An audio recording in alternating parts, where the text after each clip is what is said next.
Now that's significant. The Market Research Podcast. Hi everyone, thanks for joining us on this latest episode of Now That's Significant, a market research podcast. This is your host Michael Howard, the head of marketing at Infotools. Today we're joined by Bob Fawson, founder and CEO of Data Quality Co-op, the industry's first independent first-party data quality clearinghouse. He's committed to promoting transparency and data quality for consumer insights. An experienced executive strategic advisor and consumer insights expert, Bob has contributed to the evolution and improvement of consumer data through a number of executive strategy, operational, and product roles at Numerator, Dynata, SSI, and Opinionology. As Vice Board Chairman at SampleCon and a strategic advisor to innovative market research companies, Bob enjoys contributing to the next wave of insights innovation. Bob lives in Salt Lake City with his family and is an avid mountain biker and skier. Welcome to the show, Bob. Thank you. Glad to be here. Yes. Have you ever mountain biked and skied on the same day? I have, yes. Nice. Not too many people can say they have. So we'll start the show the way we always do, with the most significant thing you're going to talk to us about today.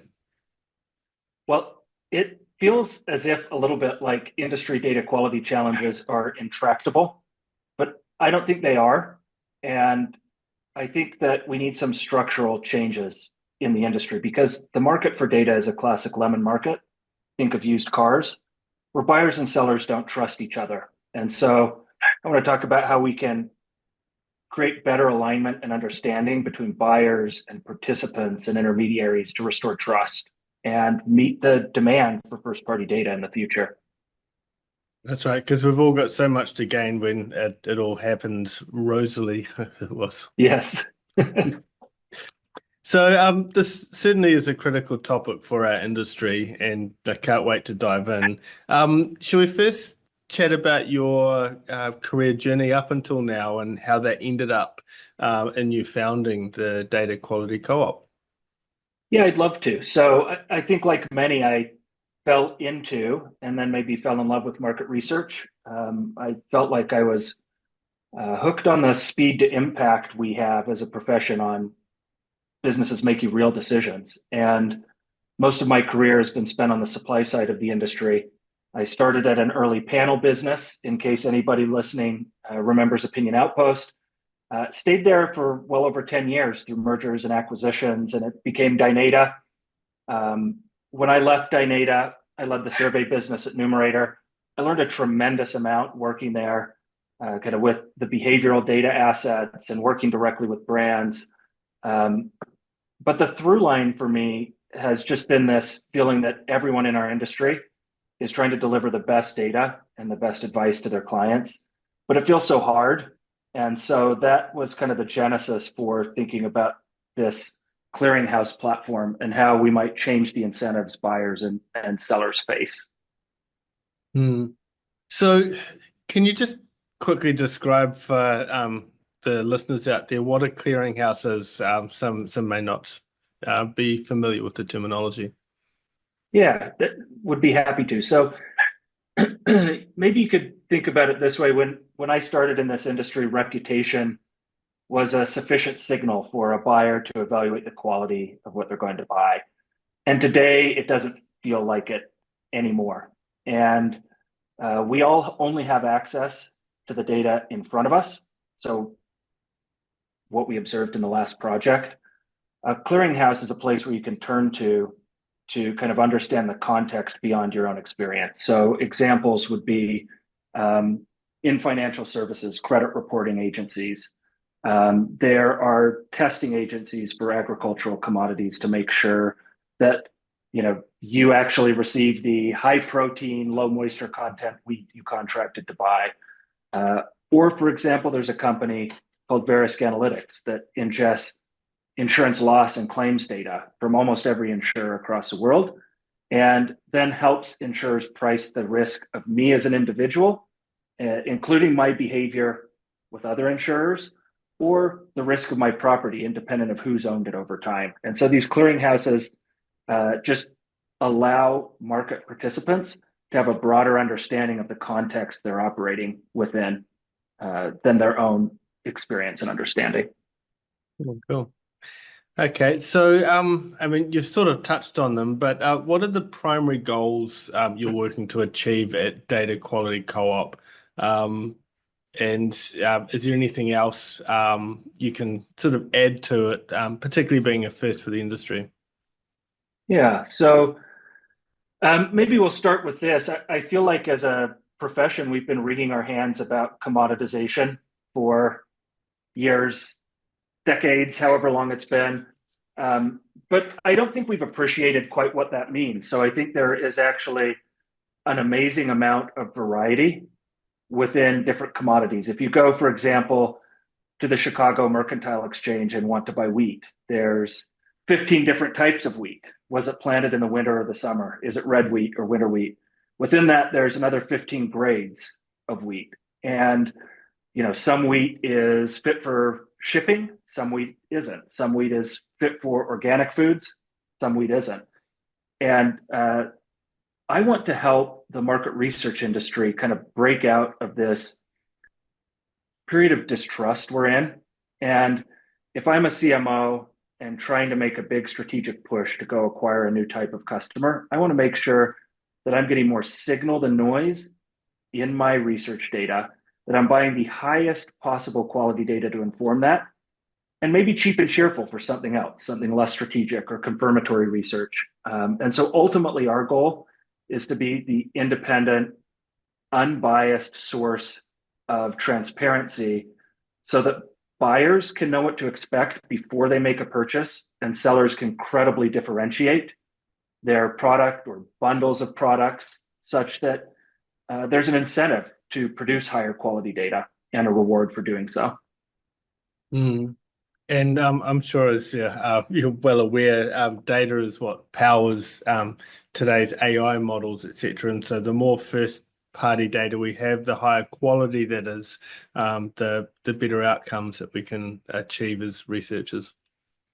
Yeah, I think that the more a data set will be used and projected and analyzed, the more important it is that the inputs are high quality.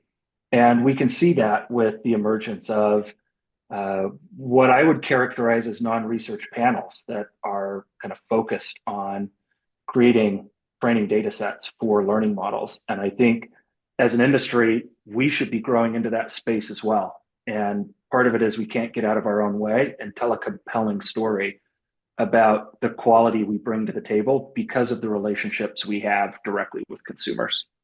Mm. And trying to understand those consumers is the thing we want, so we have a good reason to do so. Yeah, exactly.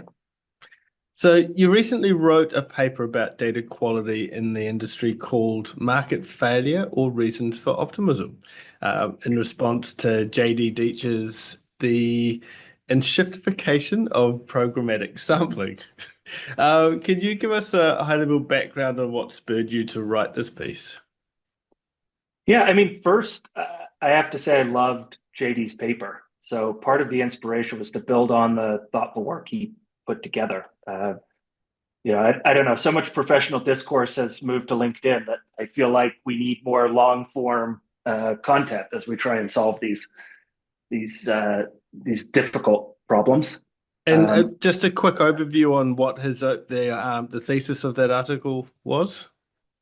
Yeah, so he's talking about certain market failures in the market for programmatic sample, chief among which are characterizing the pool of willing research participants as a commons. So think of a pasture. If nobody owns the commons, each person could put an additional head of livestock on to graze until the commons has been overgrazed and the pasture's ruined. And so talking about how programmatic sampling allowed everybody to reach out to consumers and present offers, and now we've kind of overgrazed that resource, so to speak.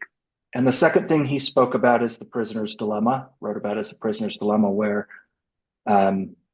if you and I were caught committing a crime, they put us in separate rooms, and whoever confesses doesn't go to jail. But if we both confess, we both go to jail. Uh, it's pretty difficult to resolve that. And so because the buyers and sellers in different firms, there's no transparency about how people are buying or the provenance of the data that suppliers are sending into surveys, or the kind of the source of consumers. It's a lot like a prisoner's dilemma. And I felt like that was both a thoughtful framing of the problem, but maybe I left reading that paper more optimistic than JD's takeaway. Mhm. Okay, and so I guess that gave us a good background for why you wrote it. Was there anything that you wanted to highlight from your article?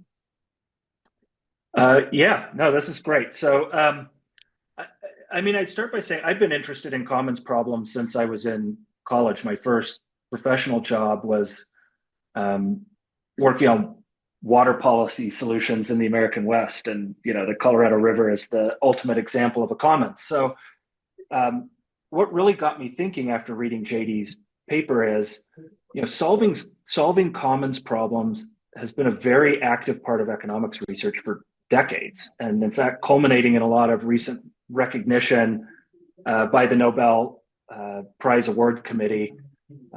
Elinor Ostrom, for example, won the Nobel Prize for Economic Sciences in 2009 for her work kind of outlining the conditions to solve commons problems without government intervention. And the first kind of condition is allowing people to talk a similar language and communicate about the problem. And so as I read JD's paper, I agreed with kind of many of the market failures he outlined, but I thought there's a framework here for solving this problem. And that's really what I wanted to talk about, is how do you solve a commons problem? How do you solve a prisoner's dilemma? And it turns out, the way you solve a prisoner's dilemma is you let the prisoners talk. It turns out that, criminals who can collude can give the police the right answer under interrogation. But, and allowing parties to talk kind of changes the dynamic and allows parties to understand and govern the commons appropriately. Hmm. I mean, there's been an interesting societal shift that we've been witnessing over the last sort of 5 years, where there has been a lot more polarization of views. And I guess now more than ever is when we need those two parties to be talking to each other again. Great example. I thought you're going to suggest that maybe JD and I should be more adversarial on the topic.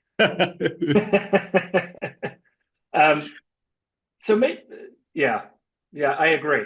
I mean, that's another great example of how it's hard to solve a dilemma when people are talking past each other.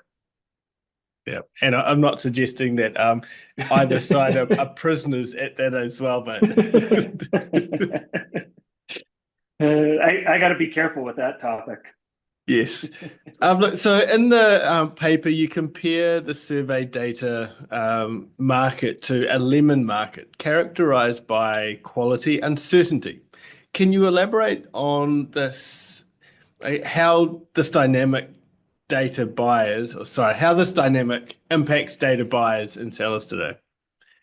Yeah, so George Akerlof is the person who kind of came up with this concept of the lemon market. It's not about fruit. It refers to the market for used cars. Incidentally, he also won a Nobel Prize in Economic Sciences for this work. And the conditions that lead to a lemon market are generally sellers know more about the quality of their product than the buyers. So there's some information asymmetry or disconnect between buyers and sellers. Because of that, buyers can't distinguish between what's high quality and low quality products, which means they assume average quality and offer lower prices. And oftentimes in these lemon markets, high quality sellers leave the market because they can't obtain a fair price for a high quality product. And so, think about used cars. Used car that's been taken care of or one that's been abused are worth really different prices. But as a buyer, if you can't tell the difference, you're not willing to offer a different price. And so the market price in a lemon market tends to trend down. quality tends to trend down because there's no incentive for providing a high quality product. And the outcomes of a lemon market, I think maybe I touched on this a little bit, but oftentimes the market for high quality goods shrinks or it disappears, and consumers become really wary. These markets are often characterized by a loss of trust in the market.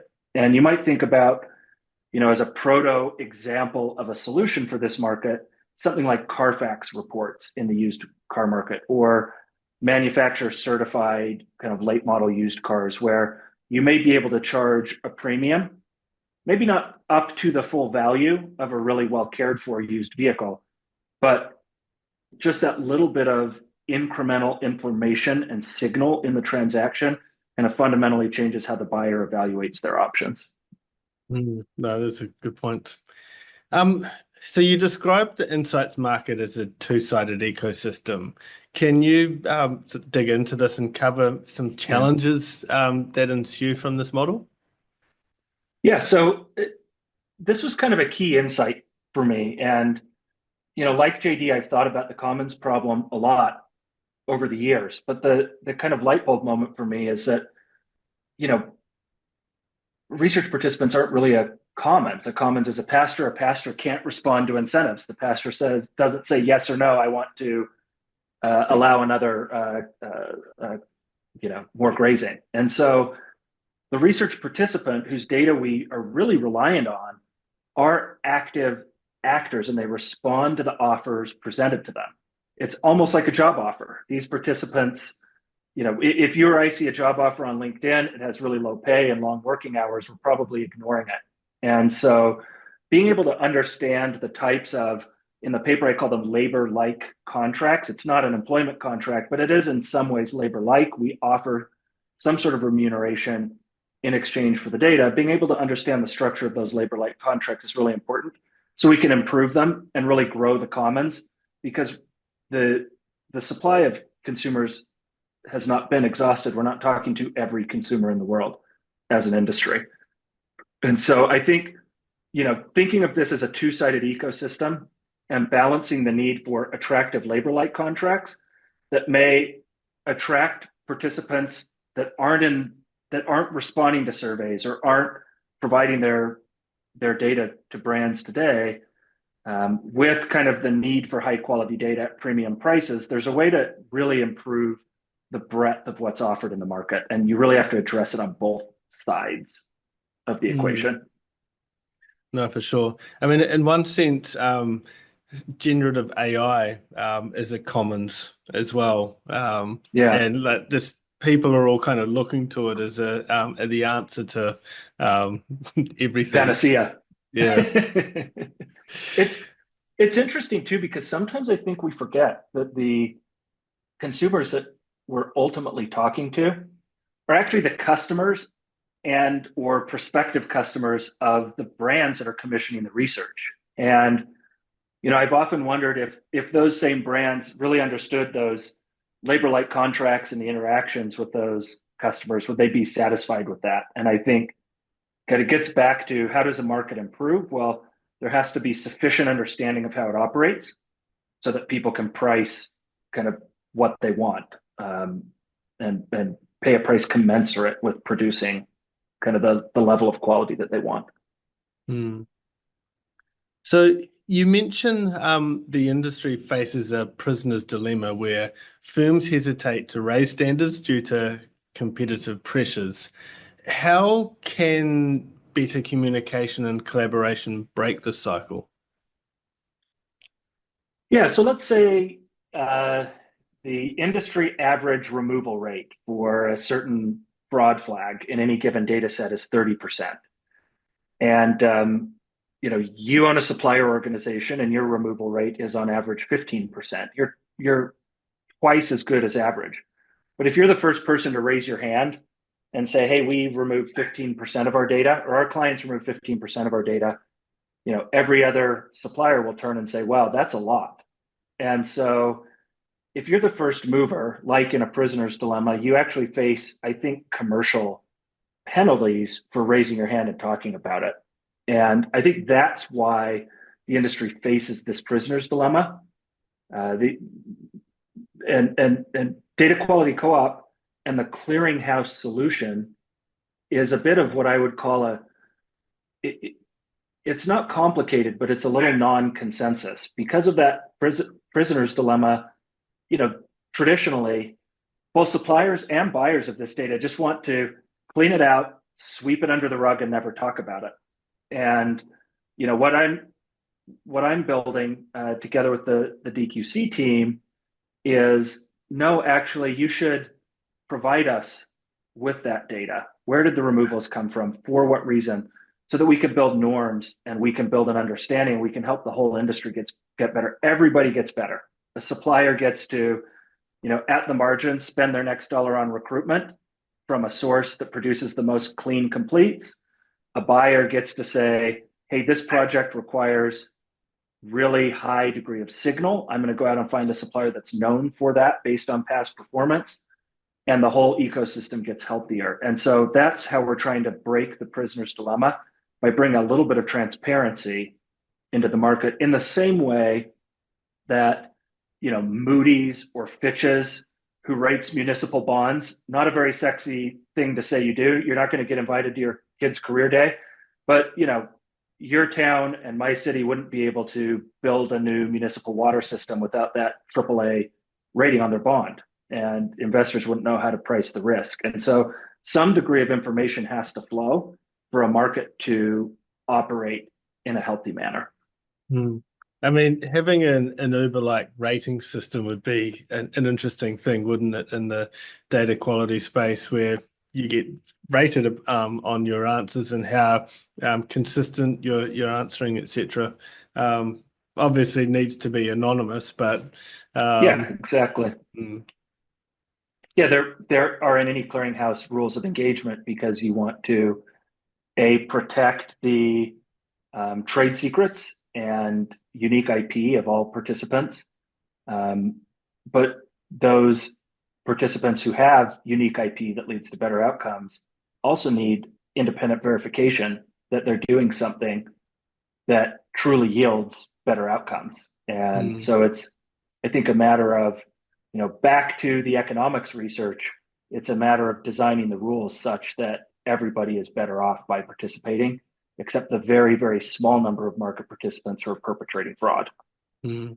How far away do you think we are to realizing that? I think closer than maybe you would think. Mm, So, um, you know, we are engaged with a lot of firms doing kind of proof of concept work, and making tremendous progress. And I think, you know, kind of part of the exciting thing that I'm seeing out in the market is, if this was 5 years ago, the problem wasn't so urgent that both agencies and brands and sample suppliers would be willing to try kind of that non-consensus approach. But I think today, you know, everybody's facing economic headwinds, and at the root of it is, your clients trust your data, or do they think you look like everything else? And are they looking at other avenues for making their decisions? And so I think like the timing is really good for the whole industry to think differently, because, you know, doubling down on what we've done the last 20 years doesn't feel like it's yielding the results that everybody needs. And, mm. you know, you've brought up, well, I'll stop.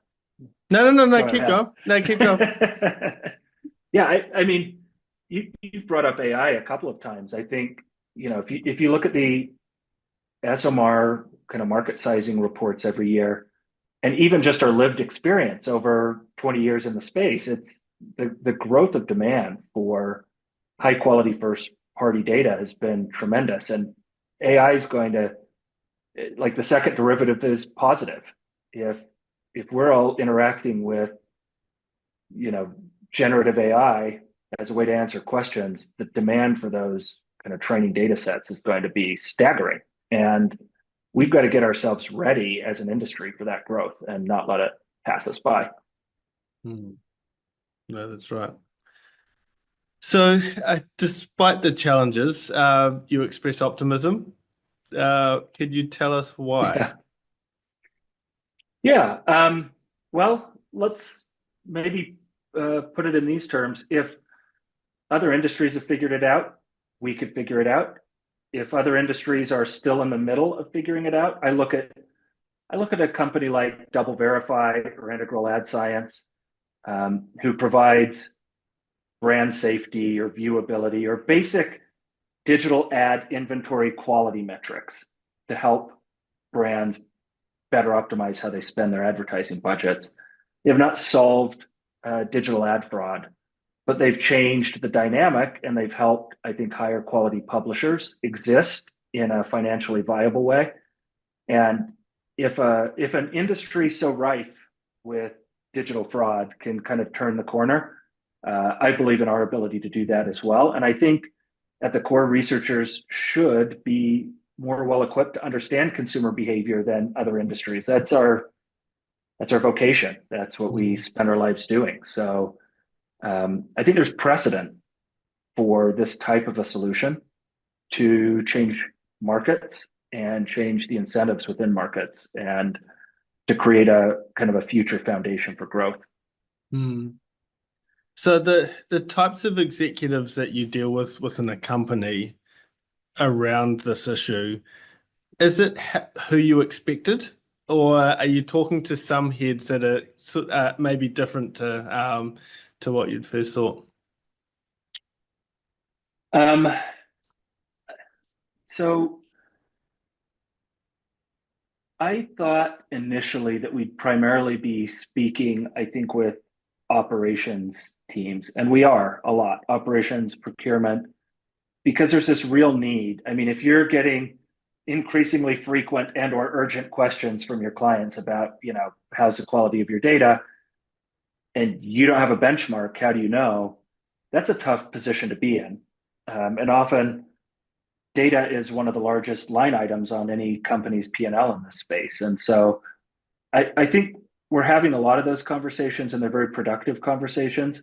What I'm finding most interesting is a lot of interest from commercial executive leaders who are really looking for a way to set themselves apart in a market that, like how George Akerlof described the lemon market, where the ultimate buyers of the insight, or if you're at an agency, the buyers of the data, may not view you as differentiated because you may have a good reputation, but that may no longer be both a necessary and sufficient condition for you to be differentiated. And so I'm really pleased at the level of interest I'm seeing from kind of commercial leaders across the space, in addition to those who are on the line every day trying to figure out how to procure the best data given their budget and given the constraints they face. Mm. So looking ahead, how can the research industry better position itself to meet the surging demand for high quality first party data? Yeah. Well, if if anyone comes to work and feels a little bit like Sisyphus, pushing the rock up the hill only to have it roll back over you when there's a fieldwork disruption of some sort, I think the time is now for us to be a little bit bold. I think we have an extremely compelling story as an industry. Whether it's consumers being more privacy conscious, whether it's more regulation around kind of second and third party data, or whether it's this explosion of demand for generative AI solutions, we have to position ourselves to be the first place to stop for high quality direct from consumer signals and not be content selling something that's subpar. It's like we wouldn't want to taste salt in our drinking water. You don't mix fresh water and salt water. And so, I think the future is bright for our industry. We just need to position ourselves to be able to answer the question of, how do you know that what you're selling me is something that's true or truly from the source, maybe is a better way of putting it. And that's, I think, the question of the day. And everybody's going to have to maybe think a little differently about how they do it. But if we can answer that question, I think we are very differentiated from other sources of data. Very cool. Any last words on the topic today? Anything that you feel that we haven't covered as well as you may have wanted to, or think it's worth just reinforcing? Well, I would just ask you, have you ever skied and mountain biked in a single day? I think you can do that again in your location. You definitely can in New Zealand, and I remember. So we're New Zealand, Southern Hemisphere, and people were able to ski and water ski in the same and New Year's Eve, so the middle of summer one year, which was just unheard of at the time. So that was probably about 23 years ago. So it's been a while. That's but amazing. not myself. So No, thank you so much for having me. This is a topic I'm very passionate about, and love to be able to explore it with you. So thanks for the opportunity. no, you're welcome. Thank you for joining us. And if anyone is interested, you feel free to reach out to Bob. You'll be able to contact him on LinkedIn, or your website is? It is dataqualitycoop.com. Very cool. Okay, thank you so much for joining us, Bob. For the listeners out there, if you have appreciated what you've heard, feel free to subscribe to the podcast, share it with others, and leave a review as well. Until next time, thanks for listening to Now That's Significant.